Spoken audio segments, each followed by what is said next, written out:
과학과 문명은 빠른 속도로 발전하고 인류는 상상할 수 없는 혜택을 누리지만 언젠가 그것에 함몰되어 과학이 없으면 한순간도 살 수 없을 때가 도래할 것입니다.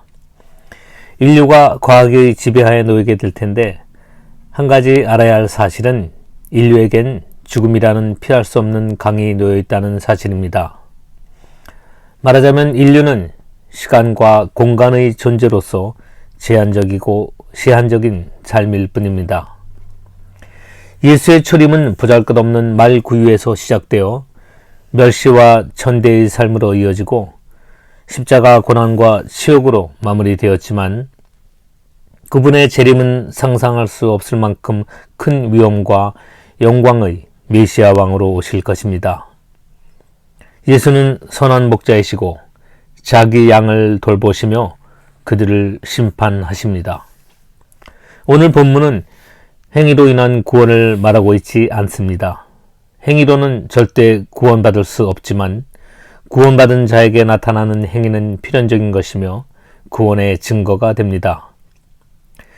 예수를 완강하게 받아들이지 않았던 사람들의 심판에 대해서는 할 말이 없지만 유사 그리스도인들은 믿음과 신앙의 주변과 경계의 삶을 살았던 자들로서 교회의 문턱을 넘었다지만 어찌된지 복음에 직면해서는 거짓으로 판명된 안타까운 자들입니다.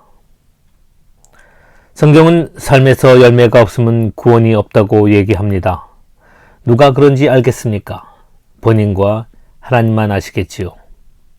기껏 일주일에 한 번 설교자가 강단에서 선포되는 말씀 갖고는 삶의 변화는 어림도 없습니다.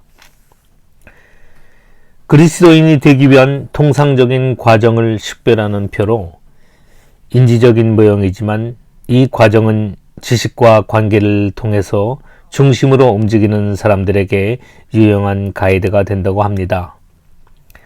중심에 가까우면 0이고 제일 먼 쪽은 10을 둡니다. 10. 초자연에 대한 인식. 9. 기독교에 대한 지식이 없음. 8. 기독교에 대한 초보적인 인식. 7.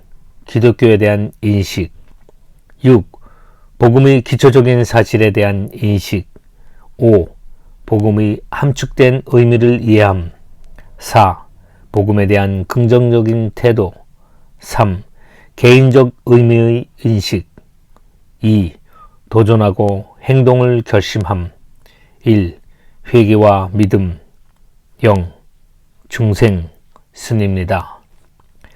과거 유사 그리스도인이었던 저는 4, 5의 단계를 왔다 갔다 하며 머물렀습니다. 도대체 도전과 행동에 대한 마음이나 십자가의 의미가 나의 사건으로 다가오지 않았고 그에 대한 관심도 별로 없었습니다. 성찬식 할 때도 그랬고 기도할 때나 말씀을 읽을 때 간혹 감동은 있었지만 그리 심각하게 생각하지 않았습니다.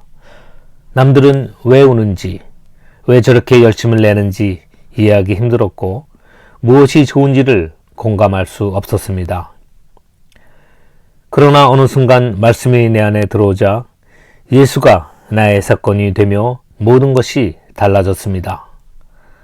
내가 죄인임을 깨닫게 되었고 쓸모없고 버러지 같은 인간이며 죽을 수밖에 없는 존재임을 알게 된 것입니다. 피할 곳, 도망할 어떤 출구도 없는 좁은 골방에 갇힌 나. 너무 밝아서 그림자 하나 생길 수 없고 죽을 수도 없는 그런 상황에 맞닥뜨린다는 것은 지금 생각하면 말씀이 주는 강렬함이었습니다. 히브리서 4장 12, 13절을 묵상하는데 나타난 저의 기이한 현상이었습니다. 말씀은 나를 갈라디아서 2장 20절로 옮겨 놓으시더군요. 말할 수 없는 통한과 숨막히는 자신을 만나게 된 것입니다.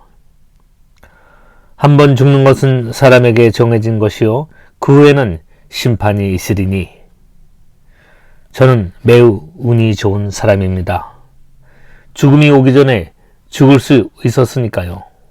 하지만 오늘도 말씀 앞에서 그리스도와 함께 매일 죽게 하시는 이 은혜가 너무 큽니다.